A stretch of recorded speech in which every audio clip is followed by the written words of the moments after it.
Hi, this is devlog number 3. I got a lot of cool new stuff to share in this one. I'll start by talking about a few changes to the design, then we'll get into a new plant, the first ever creature models, they're work in progresses, okay, they're not finished, some other various models, and I'll end with the plan moving forward. I'd also like to announce there is a Discord where you can give me feedback on my ideas, models, and eventually, the game itself. It's the same Discord I have been using to get feedback on my other game project, Ben 10 Alienverse, but now it has a new section just for this game. I'll be sharing, and have been sharing, screenshots of work in progress models and other news before I get to making videos, so please check it out. The link will be in the description. I'd really appreciate feedback, because I know it's hard to talk in the YouTube comment section. Okay, so we just have 2 changes to the Trello before I get into the creatures, plants, all of that. Number 1 is a very simple thing. I have added a new tool called the Harvester. This would be used to generate seeds based off the genetic makeup of a plant, as it says. This would be your way of collecting seeds so you can plant them in your skybase. I thought this was better since you don't have a knife to use like Subnautica. I still wanted you to be able to get seeds, because I did make the game around the idea of having seeds, so hence, Harvester. There you go. Now the big one is the Soul Sphere. I got feedback on my last video that it could be used as a way to have mobile storage, and I was planning on having it used for something like that. I was planning on adding something called the Skylocker, but I won't go into detail on it. Okay, here we go. So let me make this a bit bigger for you guys. There we go.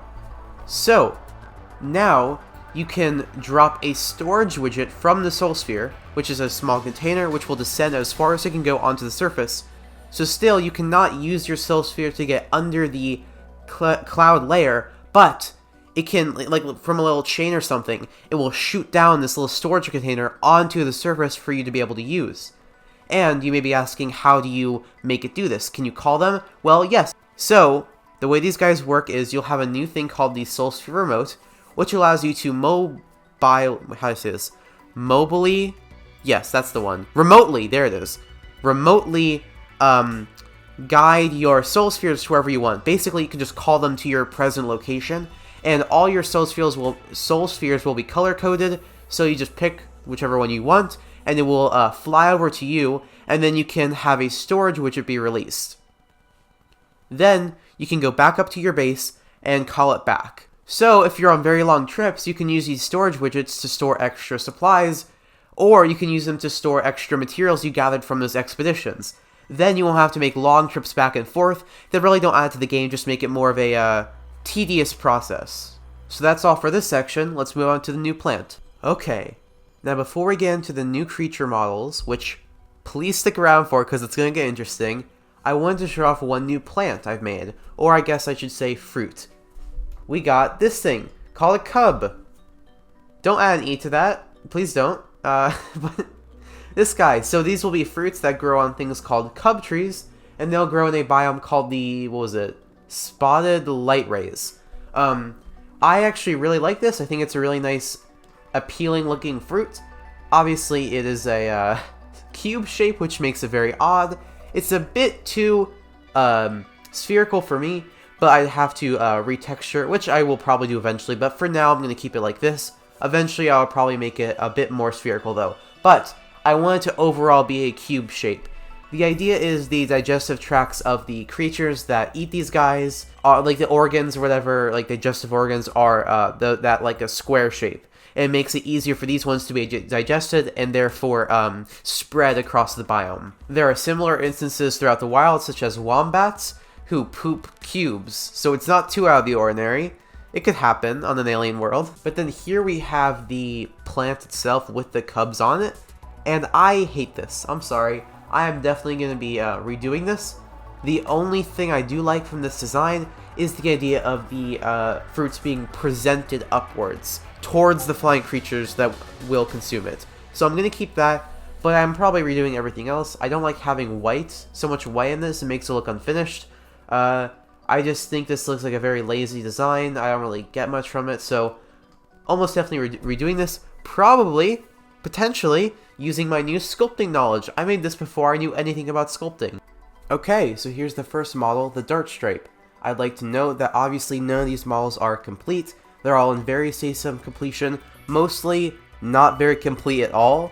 That is because I don't want to have to learn read topologizing yet, So right now I'm just laying out my ideas, learning sculpting, and later on I'm going to go back and retopologize all the models, allowing me to texture them, add more details, rig, model, or not model, but rig them and then be able to animate them, all that type of thing. So we're not there yet, but I gotta learn things one at a time. But here it is, the Dart Stripe. This was the first sculpting model in Blender I did.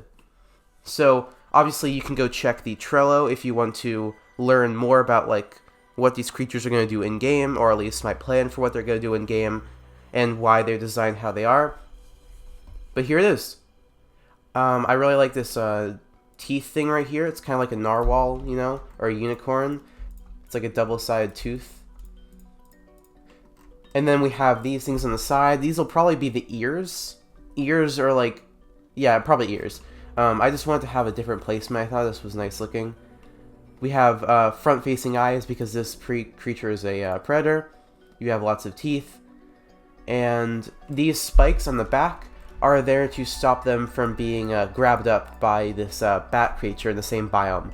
And then they have these frog-like feet that allow them to climb onto trees and pounce onto you more easily. They don't have webbing though because there isn't much water in this biome, or any biomes for the most part. Okay, so I want to get this goofy guy out of the way. I don't know if I'm going to actually include this, but this is a creature called the air roll. At least that's the name I have right now. They'd be small little critters, like very small, that would roll around in this biome called the Grotto Chasm. And they would use these little holes on them to like shoot air through, which allows them to move around. And they'd use their 4-piece tongue to like lap up nutrients. I think their design looks very funny, and I do like it a lot. The only part that actually looks good to me are the tongues here. I think this is really nice looking. But once I actually texture it, if I keep it, I think it might look pretty nice. So there you go. This is probably the most out there one. Then here is the Startha. As you can see, this is very, very Mothman inspired. I have my reference image right here. So this one's not as complete as the rest, I'd say. I wanted to go with like an alien Mothman type thing. I thought that was a cool idea. So we have these huge wings that have these sort of fingers like bats have. And then you have these 2 glowing eyes that you'll be able to see. You have, I added antenna so it could like detect you and stuff. My idea is that these guys would have Vanta Black fur. My friend suggested I have Vanta Black in the game. And I think since we're already utilizing like the themes or the like ideas or mechanics of light and darkness a lot in the game, I think Vanta Black would be such a fun thing to add. So the idea is, from far away, this guy would look just like a black silhouette. And then when you're close, you could actually see the gray skin and like see that's a biological creature. But from far away, it's just like a scary black silhouette, which I think is a nice idea. Right now, the way it consumes matter is by these 2 spikes on its feet, which basically, like, I don't know the science. This was also just suggested by my friend, but it'll basically like vaporize and suck up creatures. So there you go. So yeah, this one's definitely the most incomplete one. I still need to add like something here. There's too much empty space. Some sort of alien-like design or appendage right here. And then here's the Fog Strider. So basically, it's just a spider right now. It'll become more eventually, but this is what I start off with. So these guys will be very, very black. Maybe not this black. And they'll have these like silver sort of eyes. And as you can see, the eyes are on the sides of their head because these guys aren't predators like spiders are, I think. Don't quote me on that. These guys are herbivores. And they just roam this biome called the crystalline, what's it called? The crystalline forest, I believe. And they just roam it and they eat up some stuff called crystal vines. So there you go. I still need to like make the fee and everything, and this one's like the most unfinished. Definitely need to add some sort of like alien-like detail to the bottom or the top here. We need some sort of like sensing organ because right now all they have is eyes and I guess a mouth. Okay, now here's the Geo Beetle. Obviously the legs aren't done, and obviously it's inspired by a beetle. This is actually one of my favorites. I made it earlier today, and by made it I mean I came up with this basic shape. Obviously, I just want to make this extremely clear. I'm going to be refining this a ton. I mean, it's missing its legs, goddammit. Like, there's a lot left to be done. But here's the basic design. So we have this beetle with this large, I don't even know what you call this thing. I guess you'd call it a hump on its back, which funnels water down through this onto the mouth. Which basically, the reason this exists is because these guys live in a very hot environment, the molten steppes biome, and so they use this to catch rainwater because it's very sparse. And so this is deposited through this down into the mouth, where it's taken through, and then we have this sort of like lip type mechanism, and these like open up, and then we have these layers of teeth, which aren't used often. They're very, obviously there's just like 4 teeth there. It's not meant to be chewed, or it's not meant to be used to chew, but these teeth can be used to break down rocks if they're too big for it to eat. I'm kind of talking out of order here, but also it eats rocks. So this guy eats rocks for minerals, and also just like it helps with digestion. And it eats rocks by using these 2 pincers to grab them, and then it will take it and it'll like rotate these. How do I do this? I'm okay. Listen, I don't have enough time to do this, but these pincers rotate upwards, and it basically like drops the rock into its mouth. These open up, and it's crunched if it needs to be, so it can be deposited down, and then stomach acid dissolves the rocks. It also eats small critters because it needs that like living matter, obviously. And then we got 2 little eyes on the bottom. I really like this design because I think it's a really unique idea, and it has a creature with eyes under the mouth, which is not seen that often. It'll also have a large gem on the back, which will be used for protection. The gameplay purpose of these is for you to be able to find these small Geo Beetles and harvest these gems as they're a resource in the game. Then we got the Ash Frog. I made this also today. See, I'm making these guys quick. Don't worry, I'm working my way through all this. This isn't going to take too long. So this guy is also a creature that lives within the Molten Steppes biome. Just to preface, I don't like the claws. I'm probably going to get rid of the claws. I don't like those. But I love this face. This feels like a very cute face to me. Or a very cute face in the making, you know? I don't even know what I get from this. I can't even imagine what creature is like this in real life. All I can think of is like No Man's Sky creatures. If you've played that game, it looks very No Man's Sky-y.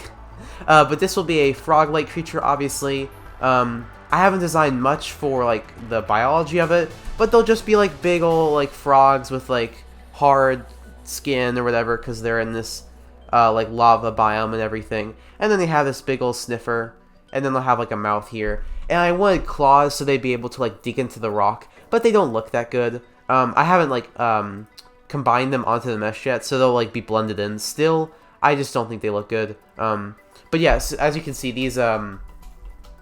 these feet here have not been blended at all. Like, I would do, where is it? I would do this, and they'd end up looking a lot better. You see what I'm talking about? Like, blending them like that. But I didn't get to that step because I just wasn't that happy with those claws, so I might be redoing that. Obviously, if you have any thoughts, but I don't know how many thoughts you can give on something that's this much of a work in progress, but there you go. Okay, now I saved one of my favorites for the last.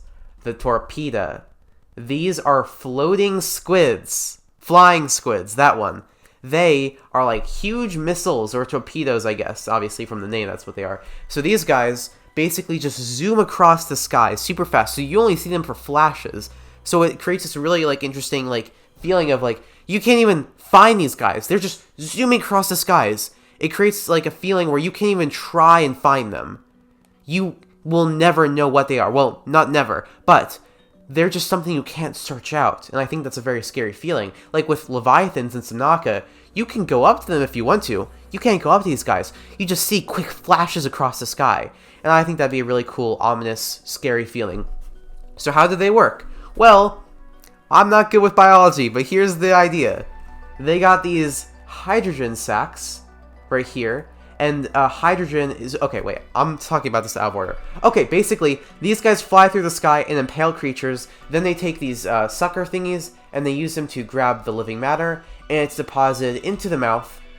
And then through a process called electrolysis, it takes the water within that living matter and converts it into hydrogen, which goes into these sacs, which it uses to float.